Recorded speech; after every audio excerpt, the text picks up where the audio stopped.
என்னை ஆட்கொண்டவரும் நான் செவிக்கிறவருமான ஆண்டவராகிய இயேசு கிறிஸ்துவின் நாமத்தினாலே அன்பினல் வாழ்த்துக்கள்.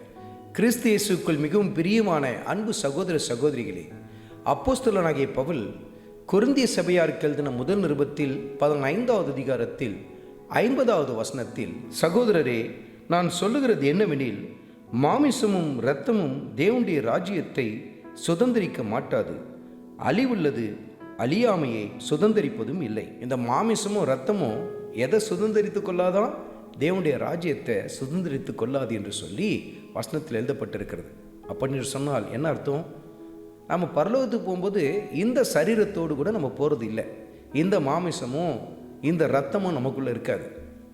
ஏனென்றால் பரலோகத்தில் மாமிசத்துக்கு இரத்தத்துக்கு இடம் இல்லை. பாருங்கள், அழிவுள்ளதாகி இது அழியாமை என்ன பண்ண முடியாது? சுதந்திரிக்க முடியாது. ஆனால் இந்த கடைசி நாட்களில் பல பேர் சொல்லுகிற கட்டுக்கதை எப்படிப்பட்டது? என்னை கர்த்தர் அப்படியே சரீரத்தோடு கூட பரலோகத்துக்கு கொண்டு போனார், நான் இதெல்லாம் பார்த்தேன், இது தொட்டு பார்த்தேன், இதை தடவி பார்த்தேன், இப்படிலாம் சொல்லுவாங்க. ஆனால் வசனம் எவ்வளவு தெளிவாய் நமக்கு சொல்லுகிறது பாருங்கள். மாமிசமும் இரத்தமும் தேவனுடைய ராஜ்யத்தை என்ன செய்ய முடியாது? சுதந்திரித்து கொள்ள முடியாது. பாருங்கள், கடைசி நாட்களில் அநேகர் எழும்பி வசனத்தை புரட்டி கொண்டிருக்கிறதை நாம் பார்த்து கொண்டிருக்கிறோம். அருமையான மகனே, அருமையான மகளே, இன்றைக்கு பரலோகத்துக்கு போயிட்டு வர்றது சில பேருக்கு பக்கத்து தெருவில் இருக்கிற டீ கடைக்கு போயிட்டு வர்றது மாதிரி இருக்குது. பாருங்கள், அந்த மாதிரி சில பேர் சொல்லுவாங்க, நான் இங்கே போனேன், அங்கே போனேன், அதை பார்த்தேன், இதை பார்த்தேன், ஆண்டவரை தொட்டு பார்த்தேன், ஆண்டவருடைய சரீரத்தை தொட்டு பார்த்தேன்.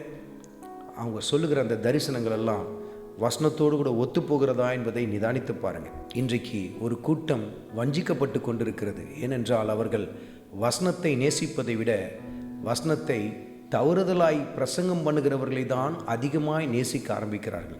அதனால்தான் அவர்கள் சொல்லுகிற கட்டு கதைகளுக்கு தங்கள் செவிகளை சாய்த்து கொண்டிருக்கிறார்கள். அருமையான மகனே, அருமையான மகளே, வேத வாக்கியங்களை அதிகமாய் வாசியுங்கள், தியானியுங்கள். அந்த வசனம்தான் நம்மை மறுரூபப்படுத்தும். அந்த வசனம்தான் நம்மை சத்திய பாதையிலே நடத்த ஆரம்பிக்கும். ஆண்டவராகிய இயேசு கிறிஸ்துவின் கிருபை உங்கள் அனைவரோடும் கூட இருப்பதாக. ஆமென்.